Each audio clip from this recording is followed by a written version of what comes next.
And welcome back. We're in the top four, folks, and then coming in number four, and probably the controversial spot, maybe a little bit, especially when you look at number three. But we'll explain it because he lost at number three, obviously. At least in my opinion, he did. Is Kisuke Urahara, Mr. Hat and Clogs himself, the former captain of the 12th Division and the first generation head of the Department of Science and Development. Kisuke Urahara, from the get-go, we could tell was powerful, but when we later see him in the series, we get an idea, and Thousand Year Blood War arc, Camp Hero and World novel, we get an idea just how powerful Kisuke really is. Kisuke is true, there is a line in the Camp Hero and World novel when they're talking about, what they're about to do to stop the bad guy, and Shunsui says, it's like, look, if I were to be fired, most likely Captain Kuchiki would take my job.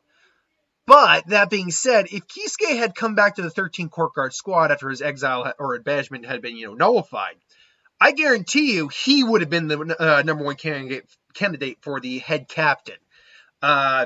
He's literally that smart, that efficient, that powerful. He is by far the smartest individual in the entirety of the Bleach series. Aizen himself even admits that. Because Aizen is one of the smartest characters in the Bleach series. We haven't met anyone who's truly smarter than Aizen or Urahara. Mayuri is a close second-tier individual, but he's just not the same level comparatively. Compared to Aizen and Mayuri, he's just not he's not on the same boat because he's very manic and he's crazed in many ways, whereas Urahara and Aizen are very calm, cool, collect individuals. Urahara prefers that with a mask of goofy aloofness and cracking wise, which that is part of his personality, but at the same time, he's literally calculating 1,000 steps ahead, 1,000 different outcomes, instantaneously looking at it. It's like, that's how smart and quick he is on the fly. He can adapt instantaneously. He is a master swordsman, master hand-to-hand fighter, master at Shunpo, and a master at Aikido. You being able to use level 99 Guru Tenso. God, I can't remember the 99 War Dragon, 5-headed War Dragon or something like that. That's what it's called. Without incantation and use it efficiently. He is one of the most dangerous individuals in Bleach. Furthermore, he's a master inventor, usually bringing a lot of different things into play, including the portable Gigai, the Kido brought for Aizen. He's just one of those guys who's constantly strategizing, constantly thinking of what the next outcome is, layering plans on plans on plans on plans. For instance, him firing those massive amount of Kidos at Aizen was to hide the fact he was putting the Kido cuts on Aizen, which was then which was actually, if it had worked, would have killed him, but it didn't. But was actually just distracting the fact he laid another Kido, a seal, that was to lay in wait until Aizen was pushed to the limit and the Hogyoku didn't recognize him as his master anymore. He had planned that far out in advance. He even planned for that weird 3 out of 1,000 outcomes where Asna or Ask and Aklivar had made it so they couldn't escape the Gift Belt Deluxe. And Nelly says, he was right. It did come down to one of these scenarios. He had planned for that. He plans for just about any outcome in a scenario he can. And that further is illustrated by his Zanpakuto, Benihime, which you see in the picture right there. Now, it's actually one of the more unique Zanpakutos because it's one of those Zanpakutos where you would immediately go, I think, into Shikai with this. You wouldn't really use your sealed sword very often because the Shikai is nothing more than a slightly shorter, probably easier to wield, honestly, version of the of his sealed sword with an actual ability. It's kind of styled a little bit off of a Chinese short sword, a little bit. Just slightly more ornate, more decorated. And Benihime's ability is to use energy and use it in different ways. Atarame, Kanenbarake Benihime Atarame, the Bankai is to restructure anything it touches. Benihime seems to be restructuring Kisuke's spiritual energy into different forms of attack, offense, defense, support, including having the ability to fire, I can't remember what exactly is it, Shibari? No, Shibari is the net. But firing an attack, Blood Mist Shield, which is powerful enough to stop Getsuka Tencho's, and Sealed Arrancar's Sarah's. I don't remember the name of the technique he used, but he can negate an opponent's incoming attack, by creating a circle and then basically just tapping the circle and tapping the attack and stopping it right there. Just by analyzing an opponent's attack, he's like, nope, you can't do that anymore. He also has, like I said, Shibare, which is the net, which is strong enough to temporarily incapacitate a continually evolving Aizen. And then, okay, I always mess this name up, so I do want to get this name. Because I always thought this was just a badass, like, final technique. It's like, oh yeah? It's like, wait, I'm not done yet. Let's see, nope. Oh, there he is. Kisuke Urahara. And he is probably among my Facebook profile is Kisuke Urahara. He is probably my favorite Bleach character. And he's a lot of people's favorite Bleach character. But he is one of my favorite Bleach characters, if not my favorite. Kenpachi probably follows quickly behind him. And then it's just, and then maybe Shunsui after that. And then it's Sophie's choice here. But the name of the technique, is Neike, which is Sing Benihime. The name of the technique, he is Sobi Benihime. And this part's always the part that gets me. It's Juzu Tsunagi. Hisobi Benihime. Juzu Tsunagi. And then basically they explode in a huge, massive explosion. Capable of probably killing a regular, like, Captain Class Shinigami. Like, in the Ray Guy arc when he used it, he killed both Mauricio and the Soifone Ray Guy double with this technique, with no problem. And in the movie, oh god, which one was it? Fade to Black? I think it was Fade to Black, wasn't it?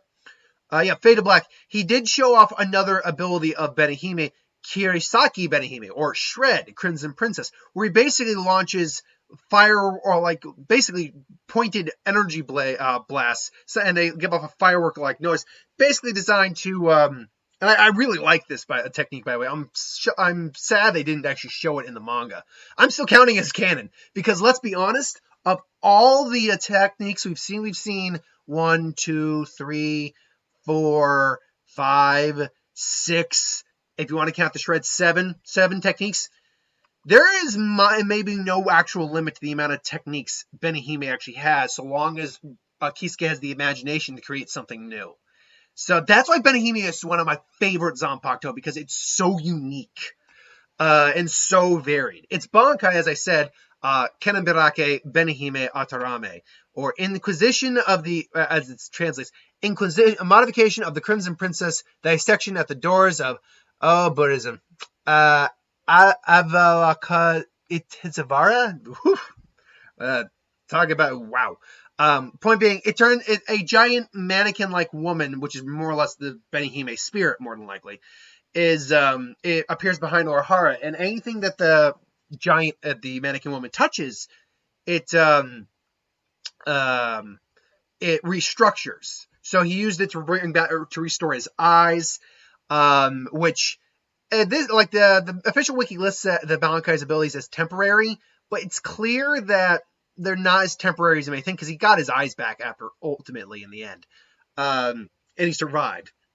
He restructured his arm for greater strength. He restructured his opponent's arm to make him weaker. He restructured the dome they were in to have an opening so Grimmjow could come out. There theoretically is no limit to what this Bankai can do. Provided, I'm wondering if it can go even further. Could he restructure something like someone's spiritual energy? Could he restructure DNA?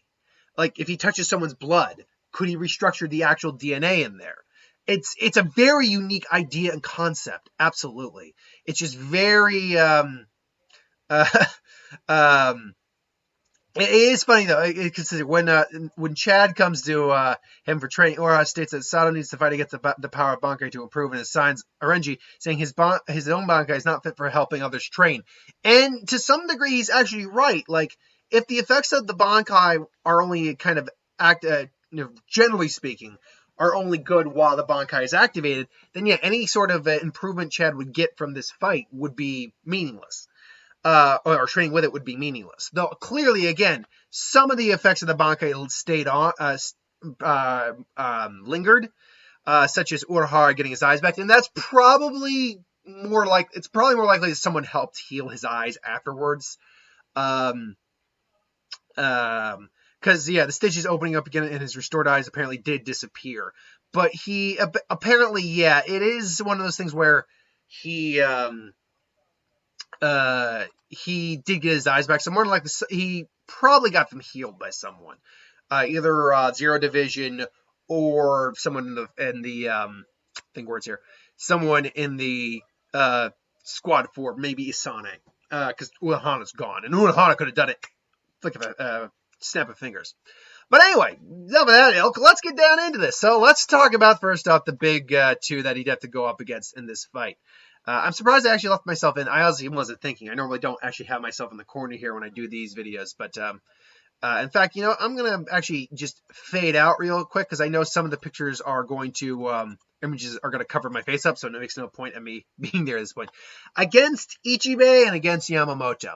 Now, Kisuke definitely fares better against Yamamoto than some others because he has so much range in terms of his attacks. I'd even say this, he's probably even better at Kido than the old man is. I would actually argue that because his personality lends himself to Kido more than Yamamoto does. Yamamoto probably can do level 99, what was the name of the damn technique? That it's really bugging me what the name of this technique is now. Let's see here. Kido Master. Oh, level 99. Okay, level 99. Which ones were they? It was... okay, what? Come on, give me the names of the level 99 Kidos here. Okay, level 99 Keen, but I don't need Keen. I need... all right. 1 second, because it gave me the. Quite frankly, by the way, the level 99 Bakugo is not that impressive comparatively. Okay, level 99. Okay, there. Nope, no, that's not it. That's not it. Where is the Hada? Stop moving. Way of binding. I want Hado. There we go. Level 99. Goryo Tenmetsu. That's what it's called. It's been bugging me ever since I brought it up. Point being, he did that in the Camp for Your Own World novel without hesitation. Whereas Yamamoto, you had to sacrifice it for level 91. Or no, was it 91? Or no, it was 96. Ito Kaso was the giant like flame katana. And as far as we can tell, you don't need to do a sacrifice. So I don't know why that particular one required that. But either way, he's better at Kido, I'd say, than Yamamoto. Skill and swordsmanship is debatable. He's definitely probably more unpredictable than Yamamoto is. But Yamamoto's just got more experience and clearly more spiritual pressure too. I can't beat him on that. I'd say Yamamoto's also probably better in the hand-to-hand combat. He's just more physically fit from what we've seen. And in terms of their Shikai, I'd actually say they're roughly comparable. Because while Yamamoto's Ryujin Jaka is going to do more widespread damage and is harder to kind of counter in terms of just the large amount of flames that are generated, Urahara's energy can kind of just bypass that. Like, Yamamoto can't just incinerate one of Urahara's attacks willy-nilly. The problem is ultimately going to come down to the question of, can Urahara take out Yamamoto before Yamamoto does Bankai? I don't know if he can, because while I do believe Urahara is better at Kido than Yamamoto, that doesn't mean the Kido would still hurt Yamamoto to a large degree. There is a few moments in actually The Spirits Are Forever With You that demonstrate this actually with one of the main villains, if not the main villain of the story, the 8th Kenpachi versus Kenpachi, where he spammed level 90 Kidos at Kenpachi, and Kenpachi was still standing and kept fighting like nothing happened. It's just a matter of Kido versus spiritual energy versus spiritual energy, and unfortunately Yamamoto wins in that regard. But I do think Urahara could give him a really good fight in Shikai to Shikai. Unfortunately, when the fight goes to Bankai, there's nothing Urahara can do at that point. Because despite the fact that if Urahara had enough time to plan, he could maybe think of something to stop Yamamoto, this isn't the way these fights break down. These fights are bring in what they normally carry into a fight, maybe a portable Gigai or whatever, but that's what you get. And unfortunately, he can't square up to Zaka no Tachi. He just can't. Ichibei is a similar problem, but Urahara is, again, a crafty individual, would know that Ichibei's Ichimonji is something that he needs to avoid. He can't risk getting hit by it, which then means that this does not become a fight of swords. This becomes a fight of everything else. And in that regard, Urahara would definitely start to take an edge. Even though Kido to Kido, they're probably dead even. Shunpo to Shunpo, I would actually say that Ichibei is probably faster. Spiritual energy-wise, he's clearly got more because he's a member of the Zero Division. Although you could make an argument Urahara could qualify as a member of the Zero Division just because of his contribution, but you need to contribute something as well. The question ultimately I had to ask myself was, is Urahara going to be tagged by the ink at all? Is he going to have any of his name cut or anything like that? And unfortunately, I do think that because of how strong Ichibei ultimately is, how experienced and wise he is, he will ultimately outlast Urahara in this fight. Urahara will probably get a lot of really good hits in. He will. But I think Ichibei, he's eventually going to have to just reactively block Ichibei's sword. And unfortunately, that will cut the name of Benihime in half into either Hime or Beni. And then the minute that happens, half of its power's gone. And now you're screwed. And then eventually ink might touch Urahara in some way, shape, or form. I don't even think it has to be a lot of ink. I think it just needs to be a little bit of ink. And then he gets his name taken away, and there you go. So unfortunately, while Urahara would put up a really good fight against these guys, he would lose supremely. He would really lose. Against Soifone, he would win because Soifone hates his guts.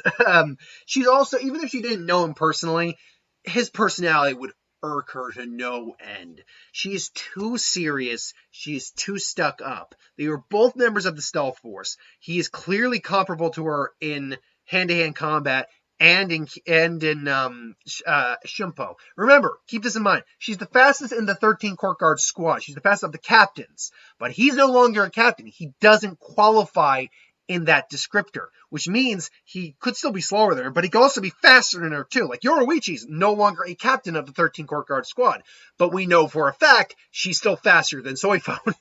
So, it's very impossible Urahara is also faster than her too. And she would hate if someone said that to her face. Oh man, she just hates this man. And she hates him for a really petty, childish reason. Like, I've gone on record saying I don't like the character of Soifone because she is very much, like, even looking at this picture I used right here, she's got this really angry, like, fussy kid look on her. Like, it's like, what are you doing? It's like, stop that. That's Lady Yoruichi. Lady Yoruichi is like too amazing for us. You're Kisuke Urahara. You try to steal Lady Yoruichi away from me. You don't take a job seriously enough. I hate you. It is really her mentality, and it pisses me off. Again, cool character in terms of concept and what she can do, but shitty execution on her personality. Like, she is just not a likable character in my mind. In fact, that will probably be like, videos I do, like my favorite Bleach characters and my least favorite Bleach characters at some point. But either way, Urahara, plus, he's smart enough that the first time he probably would get hit maybe once with Suzume Bachi, but he would quickly stay away from that. He would quickly avoid that, and maybe he wouldn't get hit. Maybe he wouldn't be the one who gets hit. Maybe his portable Gigai would get hit.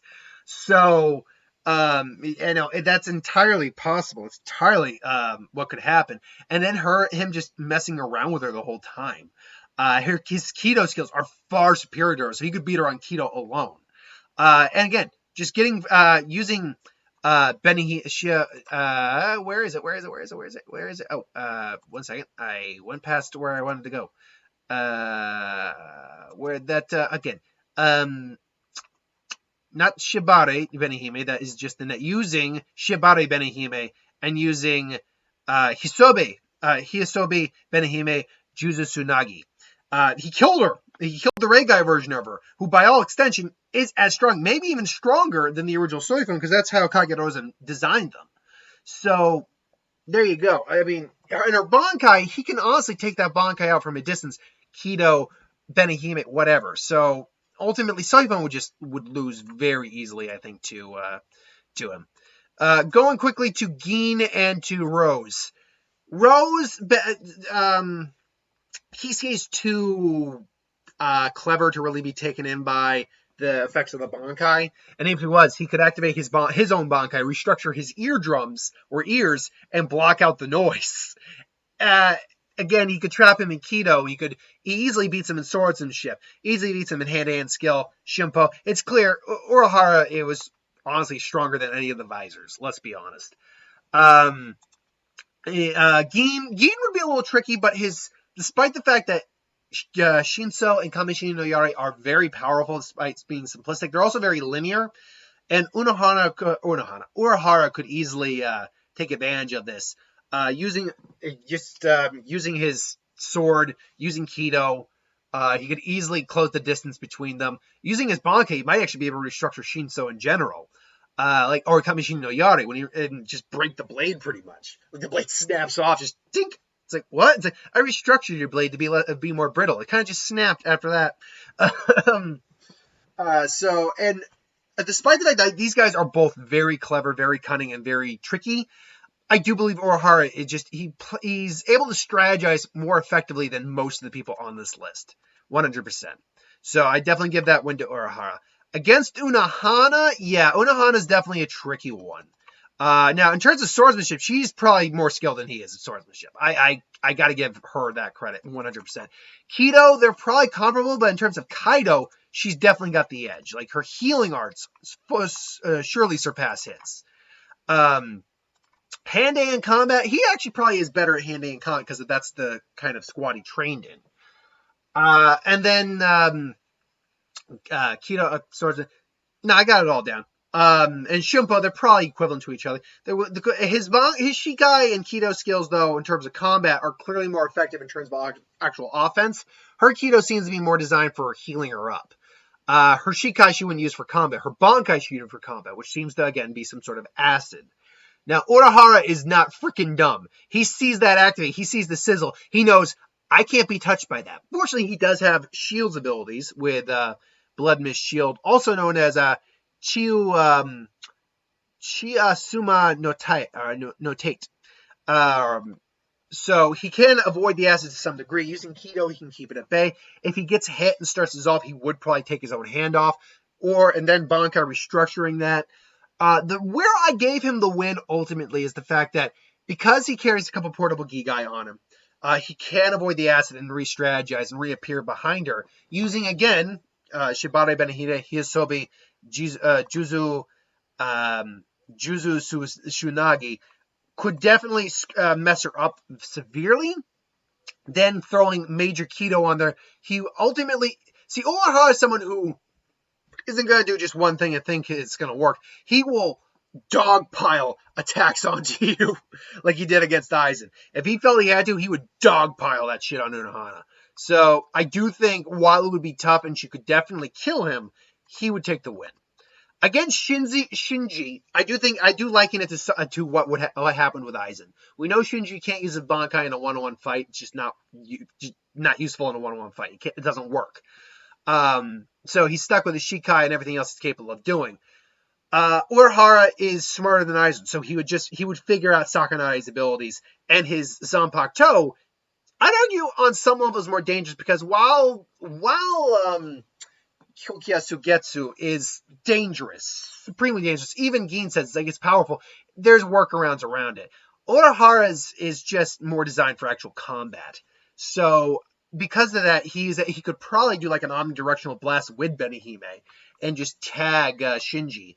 And even if he doesn't do an omnidirectional blast, he's got enough Kido that does the same thing, probably.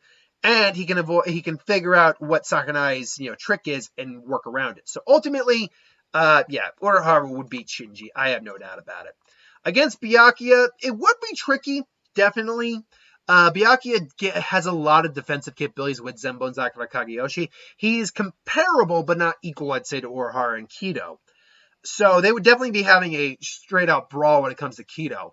But Urahara's versatility, his strategy, and his unpredictability, I don't think is something Byakuya is prepared for. Right? Regularly, Byakuya has been taken by surprise more than a few times, unfortunately. And against someone whose shtick kind of is to surprise the opponent and, show them something they weren't prepared for. Urahara does that in spades. So I fully believe he would beat Byakuya in a fight. But Byakuya wouldn't be like go down easy. He'd definitely be putting up a solid fight. Again, Zenbon Sakura and Zenbon Sakura Kageyoshi, while pretty basic in many ways, also provide a lot of versatility in defense and offense. So Urahara would probably have his work cut out for him getting through that Zanpakuto, but I do believe he would be able to get through it. Sajin would lose straight out to Urahara. Obviously Sajin loses straight out to a lot of these characters. Don't get me wrong, in terms of sheer power, Sajin's got him covered. Like, he's got him beat. But Urahara beats him hand to hand, Kido to Kido, Shumpo to Shumpo, and Zanpakuto to Zanpakuto, versatility and uniqueness. In fact, it would actually be horrifying just to be hit with Shibari Benihime and then be hit with Hisobi Benihime Juzu Tsunagi. Because both the Giant and Sajin, that Giant is a giant freaking bullseye for attacks, basically, because they both share the same effects the others take. So it really isn't, it really sucks, unfortunately, for Sajin that his Bankai, as powerful as it is in terms of sheer power, is as big of a weakness as it is. Against Shunsui, now we just talked about Shunsui in the last video. These two would be really close. In fact, there's scenarios where both these guys beat each other. There very much are. I'm trying to remember, did I give him the win over? I'm actually forgetting right now. Did I give Urahara the win over Shunsui, and why did I? Again, yes, I did give him the win over Shunsui, and if I remember correctly, I know why I did. They're both equal on pretty much every foot. That's the thing. They're both about it. Think about it for a second. Shunsui is actually no. I had him. What am I doing here? I had him lose. I had Shunsui lose against. Against Urahara. I did. Sorry, I had to remember what I did last video and look at my notes correctly. They're equal on nearly every foot. Hand-to-hand combat, I'll actually probably give that a little bit to Urahara because he trained more in it. But Shumpo to Shumpo, they're probably equal. Kido to Kido, Urahara definitely seems to have the edge, but we don't know what the full capability of the Kido that Shuhei knows is. Swordsmanship. Shunsui definitely has the edge when it comes to versatility because he's got two swords and he wields them masterfully. And his games are just as unpredictable as Urahara's techniques are. But Urahara is clearly the smarter and better tactician ultimately. Yes, Shunsui is older and has more on practical experience, but Urahara makes up for that by being still pretty old himself and having a lot of on-the-field experience himself, but being smarter and thinking ahead more steps. The difference between the two of these guys also is that they have the ability, Urahara has the ability to neutralize some of Shinsui's techniques, like Bushogama, just by using the technique. What was it called again? Because he never actually gave this technique. It was given a technique. Supane Benihime. By using Supane Benihime, he can actually negate like Bushogama or Takayone. And it would Iraone would not be smart to use against Urahara because Urahara would figure it out in an instant. And plus, Urahara doesn't wear the same colors as someone like Shunsui does. So it actually would not be a very good. It would be a better game for Shunsui. And if Shunsui hit him on the head near the white, he would actually cut Urahara's head open. So it'd probably be one of the few techniques that would really be effective. Urahara would just figure out all the other techniques. Bankai to Bankai would be tricky because Urahara is smart enough to not attack him. He might get affected. Urahara I see being caught in the Bankai's effects, but the problem being is that I can see Urahara, when it's all said and done, being a portable gi guy, and Shunsui being like, well, shit, and then just getting run through by Urahara. So this is a close fight. Like, again, any given day could go to either of them, quite frankly, in my mind. But I would go Urahara just barely. I do think he edges out Shunsui. I do think that. And then you have the 9th Division captains, which, quite frankly, Urahara beats them both pretty soundly. Kensei is too direct of a fighter, and he kind of gets shat on quite a bit. Let's be honest, he got shot on quite a, like, he's supposed to be pretty tough. Like, he's supposed to be a pretty tough guy, but when you really break it down, he's not. Like, it's implied he lost to Wonder Weiss. He lost to Wonder Weiss, man. Ugh. He loses the Maste Masculine. Like, the two big fights we see him, he lost to both of his opponents, apparently. And his attacks, frankly, aren't that impressive. Like, Urahara just has to keep his distance and keep hammering him from a distance. Kaname is a little bit trickier, but Urahara, Kisuke, is similar, I'd say, to like a Kenpachi, where he'd be smart enough to figure out the effects of what's going on in the Bankai, or like in Makarogi, because that's what it would come down to. It'd come to Bankai, because I don't think Suzumushi Nitsuki would affect any of the fighters here, because he used that on a weakened Uryu who was losing his spiritual pressure. So I have to imagine, otherwise, why didn't he use it on Kenpachi? Because he knew it probably wouldn't work. And Benihiko, Urahara can just use Blood Mist Shield. It might crack the shield, but, you know, he could even use Shred and just block the blades incoming. Then Urahara really just has to use Kido or use an effect of Benihime to really just, you know, keep to pinpoint Kaname in the darkness. And similar to Kenpachi, I feel like he would be able to work his way around the darkness of Enma Karogi, Suzumushi Enma Karogi. Against Hitsugaya, similar problem to Soifone. He's too young and inexperienced. He's too emotional when he's trying to be badass. So it's just something that's gonna screw him in this fight. He can restructure Hyorin Maru to crumble, not work properly. He can or restructure his body to be immune or more resilient to ice. Benihime is strong enough to probably overcome most of the effects of most of his attacks, Hitsugaya's attacks in Bankai. And again, Kido to Kido, they are there's no question Urahara could beat him probably with Kido alone. So, and it's not, again, there's always a scenario where the other captain could win, sure. But the scenarios where Hitsugaya wins, it would really be just dumb luck, because Kisuke wouldn't be taken by surprise by any attack really thrown by Hitsugaya, because it's all ice type attacks. It's all just elemental attacks.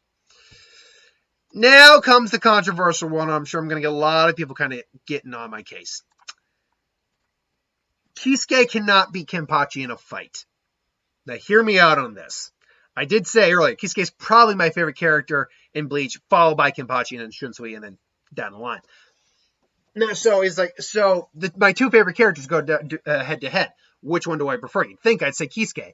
But when you actually look at what Kenpachi has been through, what he's capable of withstanding, what he has in terms of power, Kisuke doesn't have a ready to go answer for that.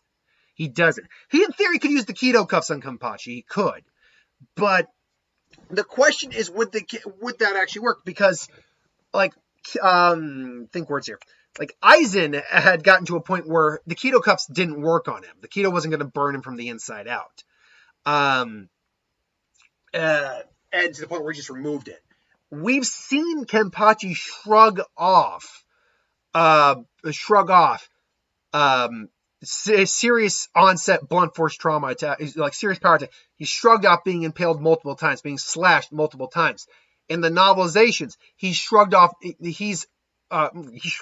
level 90 Kidos, like multiple level 90 Kidos. He shrugged those off.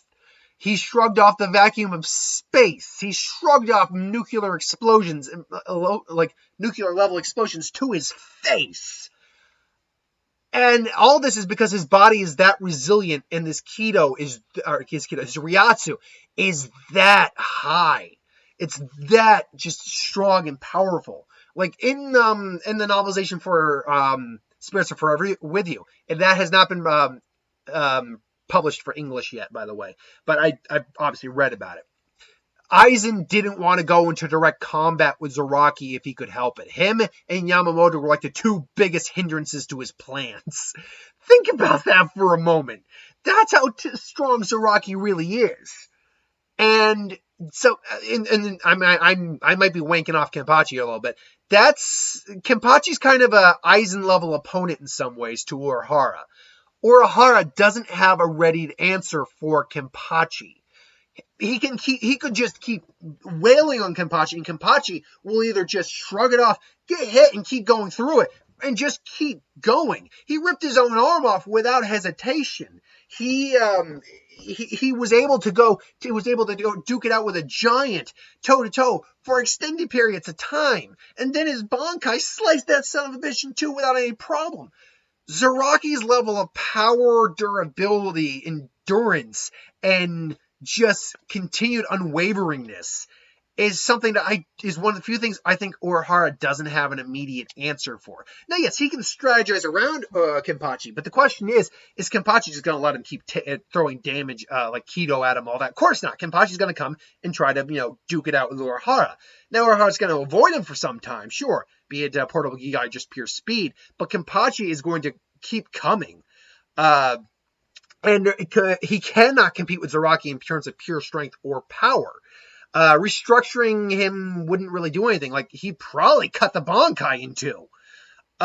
So, like, the only thing he really has is his Kido and, like, maybe Hisobe Benihime Juzu Tsunagi might hurt him to some degree. I mean, it would damage Zaraki, sure. But Zaraki is so powerful that I think it's one of those scenarios where he just doesn't have an immediate answer or even a further down the road answer to that level of power immediately. So I know I'm going to get a lot of people who disagree with me on this. I do. But I am actually going to lean towards Zaraki in this fight. It's furthermore because this would be a fight that Urahara would probably really try to avoid. Like, Urahara really would not want to fight Zaraki if he could help it. This would be an opponent he would definitely try to avoid if he could. So I actually am going Zaraki on that. I'm not going to get people complaining with me with that. I get it. I understand it. It's fine. I accept it. Against Mayuri's Agisoki Jizo is dangerous, but only if you get cut by it. Otherwise, it's pretty useless. And before anyone goes on the Terror Magnitude 4 ability, he stabbed Zaraki when he used that. And why Pernida wasn't affected by that is a good question. Anyone who's not a Mayuri's blood should be affected by that.